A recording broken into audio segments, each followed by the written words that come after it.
May bagong inihain sa atin ang Kymco Motorcycles under Small Displacement Adventure Scooter category bago matapos ang taong 2023. At ito ang bagong version ng Kymco Dink R150. Isang adventure/maxi scooter na pagdating sa kanyang looks at features ay hindi ito magpapahuli sa kanyang mga competitors. Ano-ano nga ba ang mga specs at features ng bagong Dink R150? Ating alamin. Bago natin simulan ay kung bago ka pa lamang sa ating munting channel ay huwag kalimutang mag-subscribe at pindutin na rin ang notification bell para lagi kang updated sa tuwing may bago tayong upload. Umpisahan na natin. Kilala ang Kymco Motorcycles pagdating sa dekalidad at futuristic na disenyo ng kanilang mga produkto. Partikular na ang mga big displacement scooters. Dito man sa Pilipinas hanggang sa iba't ibang mga bansa ay marami ang tumatangkilik sa motorcycle brand na ito. At ngayon nga ay may idinagdag ang Kymco sa hanay ng kanilang small displacement scooter dito sa atin. Ang Kymco Dink R150. Ang model name na Dink ay hindi na bago dito sa atin. Dahil nagkaroon na ang Kymco ng naunang version ng kanilang Dink noon dito sa Pilipinas. Ngunit ngayon sa bagong version nito ay mas pinaangas, mas modern looking, at mas siksik sa mga modern features na tiyak ay magugustuhan ng marami. Ang Kymco Dink R150 ay merong 4 strokes, 150cc, 4 valves, fuel-injected, overhead cam engine, na kayang magbigay ng maximum horsepower of 15.5 horsepower at 8,500 RPM. And a maximum torque of 13.2 Nm at 6,500 RPM. Pinapatakbo ito ng CVT automatic transmission. At ito ang una sa kanyang category na naka-maxi type liquid cooling system. Kung saan ay nasa harapang bahagi na matatagpuan ang kanyang radiator na parang sa mga big displacement maxi scooters, mostly kasi ay nakalagay sa right side ang radiator ng ibang mga scooters. Kaya standout ang Kymco Dink R150 sa feature na ito. Pagdating naman sa kanyang aesthetics ay napaka-aggressive ng kanyang overall looks. Malapad ang kanyang body design, with the Dink R emblem logo sa mga gilid nito.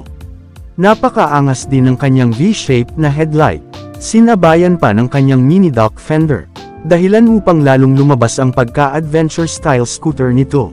Malalapad at malambot din ang kanyang upuan kaya asahan natin ang komportableng pagmamaneho rito.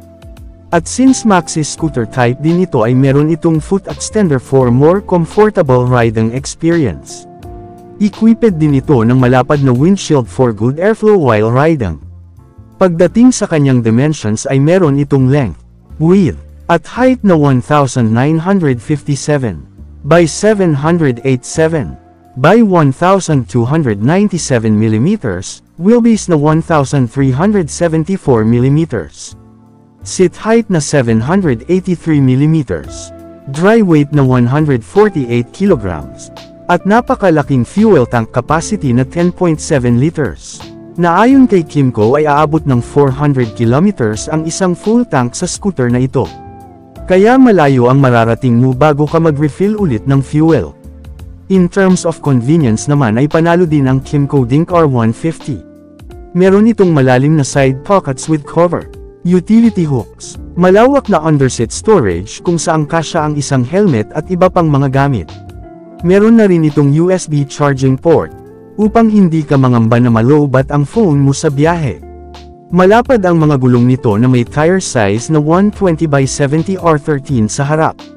At 130 by 70 R13 naman sa likod. At parehong naka-tubeless tires, sa kanya namang suspensions ay naka-telescopic fork ito sa harap. At double shocks naman sa likod. Pagdating naman sa kanyang mga safety at iba pang features. Ito ay all LED lights na mula headlight, tail light, at ganun na rin sa signal light. LCD display na kumpleto na sa mga informations. Keyless ignition, side stand switch. Dual-channel ABS para safe ang mga sudden brakes. At equipped din ito ng traction control system para synchronized ang harap at likurang gulong at maiwasan ang skidding.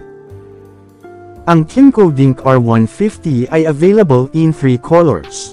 Ang pearly white, pearly black, at petroleum blue. At ito ay nagkakahalaga ng 152,900 pesos SRP. Ngunit may introductory price ito na 149,900 pesos. At ito ay hanggang January 31, 2024 lamang. Ano ang opinyon mo sa bagong maxi scooter na ito ng Kymco? Mag-comment na sa ibaba. Ganun din kung may suggestions ka upang lalong ma-improve ang mga susunod na videos na aming ihahain para sa inyo. Maraming salamat po sa onunood at hanggang sa susunod na motorcycle topic na ating pag-uusapan.